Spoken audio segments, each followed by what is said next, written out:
Welcome to the Spin Axis podcast. I'm Erik Barzeski. I'm Jayson Nickol. I'm Tyson Deskins. This week we're going to talk about one of my students actually asked me, he's going on a cruise. He didn't want to bring his club. He can't hit, they don't have a range where you hit those biodegradable golf balls into the ocean and plug up a whale's blowhole, and then George Costanza doesn't find it. So he wanted to know how to practice while he's on a cruise without a golf club. Okay. So we're going to kind of take it that way. Although I will start off by saying, if you can take even like a grip, like with a dowel rod stuck in it, that can be a good thing, right? If you can just take a dowel rod with a grip stuck on the end, that's better than nothing. And that can fit in a suitcase. You're not going to be hitting golf balls, but at least it gives you something to swing, especially if the dowel rod has a little weight on the end. So it's kind of like a golf club, but you know, we also have like really short cut down clubs that you could use and stuff like that. But we're going to mostly assume that you're not going to do that. Okay, so you're on vacation, you don't have a golf club, but you still want to practice some golf, not for hours a day, but a little bit. Yeah, of course. What do you do? Yeah, you want to be that golf nut that's standing in the airport making air swings. It's perfect. It's what every golfer aspires to be. And would that shot that ends up in the whale's blowhole, would that be considered a hole in one? Pretty sure. Blowhole in one, yeah. Blowhole in one. Right. Love it. Jayson, yeah, there's not many of those. There's not many of those out there. Jayson, what's one of your go-tos that you would tell somebody for this? So, I mean, obviously mirror work, that's the best thing that you can do. The more that you can make your practice swings over and over again, let's say you're working on, making a good turn or make sure your arm structure is in a good spot. If you can just get in front of a mirror and allow yourself to make that and then check, right? I'd much rather you look down, get to that position, then take a peek at it rather than you watch the whole time. Because I have seen where students have baked into their swing where they actually watch the club head move off the golf ball. Yeah. Because they practice it a lot, right? You got to be careful that you don't want to overdo something like watching the club move off the golf ball, because it's going to get in your real swing. So yeah, mirror work is for sure one of the easiest things that you can do. Erik, what about you? I think that I'm going to go a different way and say that taking a break isn't a bad thing. So you could just take a break. You could just say, all right, I'm going on a cruise. I don't need to practice my golf swing. I'm actually going on vacation. 8 days. I'm going on vacation. I can just take a break. Yeah. And that's okay. You're allowed to do that. It's perfectly fine. That said, you could also do some other things like stretch. You could go to the gym that's on the cruise ship or at your hotel or whatever. You could do some golf things that aren't necessarily golf swing. Okay? That rhymes. I didn't intend it to. You can do some golf things that aren't golf swings. You can do some stretching. You can do some strength work. You can do some flexibility work. You can do some things like that. You could get in some exercises to increase range of motion, do some things like that. That's a good use of time as well. Might be a good time to get into the habit of doing those things as well, but yeah, it's a good use of time. Come back feeling really good about your body after vacation. Yeah, there's nothing wrong with taking a break from your swing and just working on your body, relaxing, take some days off, rest. Just like if you're going to do bodybuilding, you can't do that every single day. You need some time off. Give yourself some time to stretch, get your body to repair. There's nothing wrong with that whatsoever. What about you, Tyson? I think it's hard for golfers to actually step away and take a break, right? I think we almost ingrain ourselves that we got to be doing something. If we're not doing anything, then we're regressing. You guys know as well as I know, sometimes the best thing a player can do is actually take a step away. Sometimes we just need to put the clubs away and come back the next day or the next week. A lot of times people are shocked at what that does for their ability to go and play the game. To your guys' point, I think mirror work is amazing. Obviously the stretching and cable machines in these gyms at hotels. There's a lot of golf type movement that we can do in those facilities. And I think something that we could do if we don't have a club, we don't have a grip, is, we could use our phone and we could put our phone on video mode so we can see ourselves. I mean, heck, we could even grip our phone sort of like a golf club, on the flat side and make some small little movements. I would just encourage people, again, when you're on vacation, 5 minutes of time making some movements is plenty, and then go and enjoy the rest of your day with your family. Again, it's hard for us to take a step back and walk away and feel like we're still making progress, but your progress is not going to be broken by taking a break. Yeah, I think they used to call it swing cybernetics or swing, they had those swings that were just like on repeat where they had pros. I think they were the ones in front of those square backgrounds, right? The square colored backgrounds, swing cyber, something like that. But you could also even do stuff like this. You could play some, whether it's tour tempo or some tones, right? You could play some tones and picture your golf swing or just move in time with the tones and just feel, if you're working on your tempo or your rhythm, you could make some swings like that. Just swish your hands back and forth, put your hands together like you're hold a pen or something, it doesn't matter. Or just put your hands together in an interlocking grip or something and then make some swings in time with the tones, even if you're not holding a golf club. Yep. You could do things like that. You can do, I've read studies about people that rehearse their swing in their mind and then play better the next day because they literally feel they got 10 minutes of good practice in by thinking about their swing. Yeah. So you could be trying to fall asleep at night and rather than counting sheep or whale blowholes, you could be picturing your swing while you are lying there in bed. You could be just thinking, okay, back, 2, 3, down, or whatever your tempo is, whatever tones you kind of have. You could be doing it in your mind. We've talked about mirrors. You can do some pressure and balance drills. Okay, you can find a place. You could set up, a board with a thing underneath it and make kind of your own little wobble board, and you could feel how much you need to move to actually get it to go. If my pelvis only moves, what does my head want to do? Or my torso. You can do some things like that where you just feel where your weight and pressure go. Weight and pressure are different. In a moving system, weight is not always the same as pressure, but you can do some work like that to see what am I actually doing when I feel this, right? It's a good time, like we've said, for mirror work because a mirror is real-time feedback on what your body's actually doing. When it feels like I do this, what actually happened? If you're not going to be able to hit a golf ball, I'll say this, it's a good time to look at other parts of your swing that you can't normally look at when you're looking at a golf ball. Look at what your wrists do at the top of your backswing. Like, go ahead and turn your head and look at them because you're not hitting a ball anyway. So you may as well look at your wrists at the top of your backswing. See how much range of movement you have once your wrists are hinged to, palmar flex or extend your wrists. See, if I palmar flex my lead wrist, how much does that limit how much I can hinge my wrists? Whatever. You can look at some things like that. You can explore some things. Jayson, do you have something else that they can do? Yeah, I'm going to just jump back a little bit because that was such a good point where you're talking about it, just imagining your swing. You can do the exact same thing, but play a full round of golf.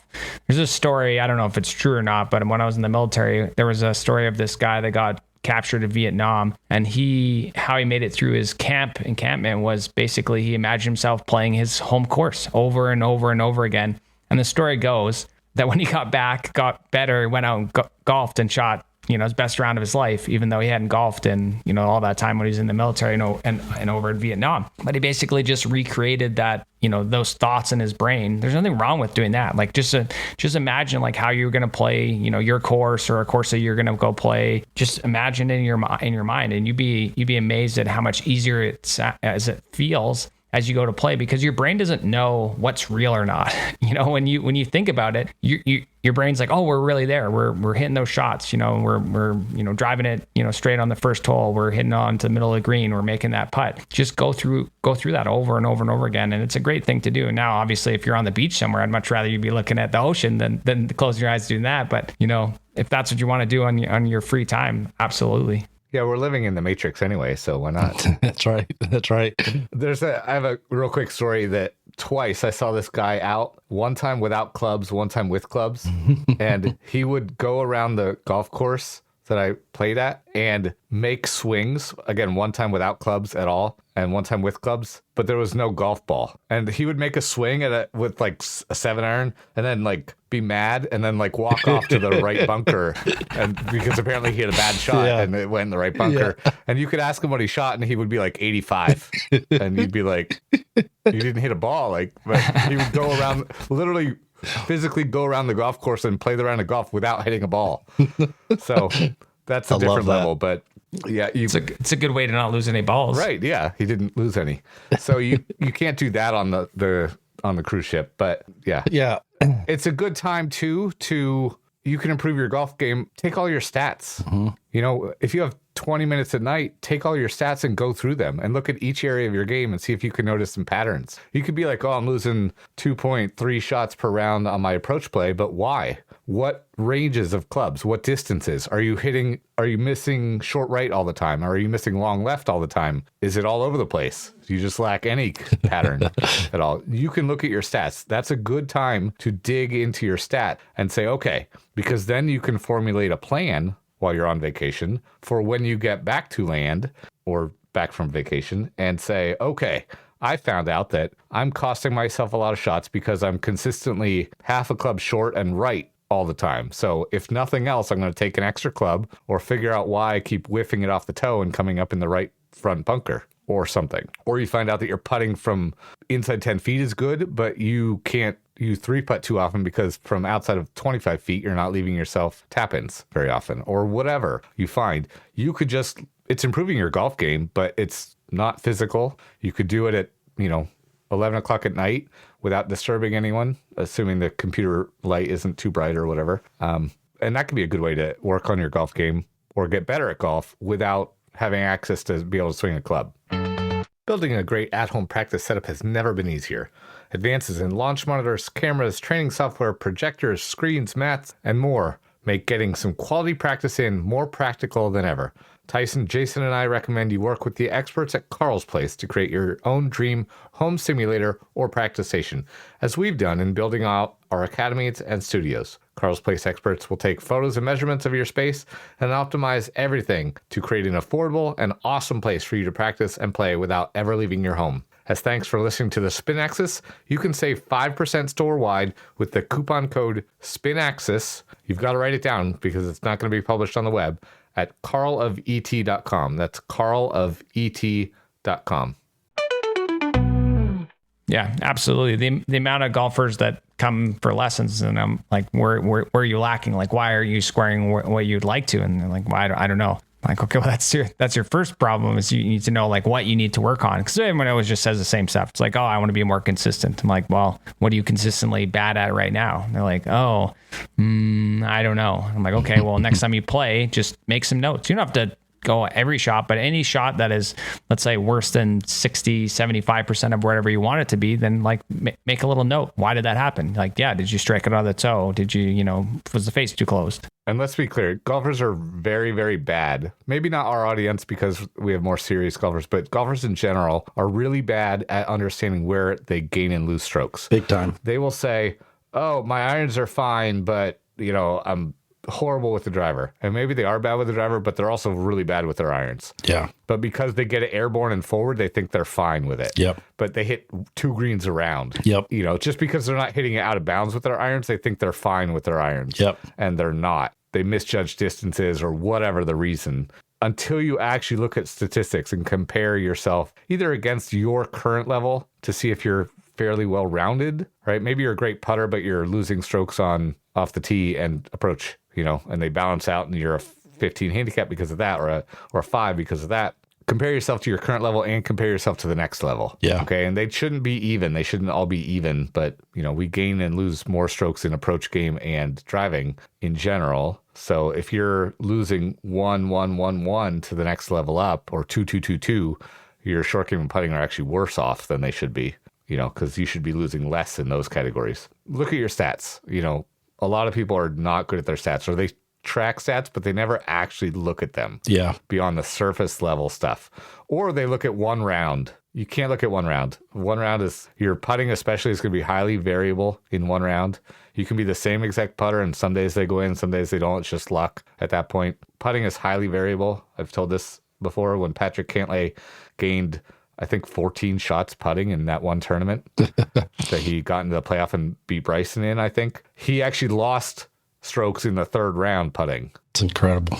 He made up so many in the other rounds. He set the all-time record on the PGA Tour in strokes gained putting, but he lost strokes, I think, in the 3rd round. It was only like 2.3, but he still lost 2 strokes in an otherwise hot putting week. So track your stats. Look at your stats. Yeah. And then sorry, go Tyson. Everybody in today's world, we all have our smartphones. You could, download, like the Shot Pattern app and go through your course and A lot of those apps give you a free trial. If you're not wanting to spend the money on an app while you're on vacation, get the free trial and literally GPS your course. And, maybe you'll see a different approach to a certain hole that sort of you struggle with when you're out there playing. To your point, most of those apps in today's world also keep stats. So you get a 2-for-1 there where you can see your stats and you can map your course. That's a good use of your time while you're on vacation. Jayson, where were you going? No, I was just going to say, once you have those stats, then make a plan. Like, when you're sitting on the beach, grab a notebook and you go, all right, as soon as I get back home, Monday, Wednesday, Saturday, right, I'm going to hit balls for 30 minutes, 45 minutes and create a plan where once you go out to the range, you actually have, all right, I'm going to hit balls for 5 minutes warming up. Then I'm going to go do technical work for 10 minutes. And then I'm going to do skill work. And then I'm going to play, 9 holes in my mind. And then you have this plan that when you go to the driving range, now you're not just randomly beating balls because you took a little bit of time when you're on vacation to create a good plan for you to like have consistency inside your game or whatever you want to call it. I mean, the amount that people say they want to be consistent, but then they don't do the little things consistently. It always shocks me where it's, when I got better at golf, it was like every 3 days I wrote down like all my notes and I went, all right, why am I not, where I want to be? And that was something that I did every 3 days. It didn't matter what got in my way. I wrote down those notes because then at least I had something to fall back on if everything went sideways. I would do that. And then it's like, all right, what do I need to change in my practice to be able to like rectify what's happening in my game? Yeah, I have 2 things to close up and you guys can add some summaries of your points or add a quick point after that as well. Another thing you can do on a vacation, take care of setup. Look at setup. Look at your balance. Set your feet a certain distance from a wall and learn to set up so your butt doesn't touch the wall if you're trying to get your weight a little bit more forward in your feet or something like that. Check your angles of like how much your torso is bent down to the ball. Check to where your arms are hanging or whether you're reaching out for the ball or not. Take care of some of those little things, like see how much axis tilt you have at setup. When you aren't going to hit a shot, you can just grip, again, a spatula or something, or a pen or whatever. Grip that in your hands and go to a setup position and learn a comfortable setup position. And then my last note was going to be this, which we didn't think of before, and I didn't even put it in my notes for the show, but ask your golf coach what you should work on for a week when you're on vacation. He knows what you're working on. Yeah. Say, I won't have a club. What can I do, coach? What can I do while I'm on vacation for 10 minutes a day? He might tell you something that's directly related to what you're doing. Or he might say, go have fun. Yeah. Take a week off. Maybe. Your coach would love that, by the way, right? Your coach would love that you're engaged enough to ask that question. And I think the only thing I would add here is, work on your tan. Even out your golf tan while you're on vacation. You're there to enjoy vacation. Work on your tan. Get rid of the monkey feet. That's right. Yeah. Or the Stewart sink. Man, that thing was amazing. That's right. Yeah. Jayson, you got anything left? No, I think we covered all those. I mean, from one person that loves margaritas to the next, I mean, that's what I would tell you to, unless you're not drinking, then don't drink. Wobbly pops. Yeah, wobbly pops. Exactly. All right. Awesome. Great episode, everyone. If you have any questions, let us know. You can always reach us online at thespinaxis.com or all social medias at The Spin Axis. Enjoy your vacation.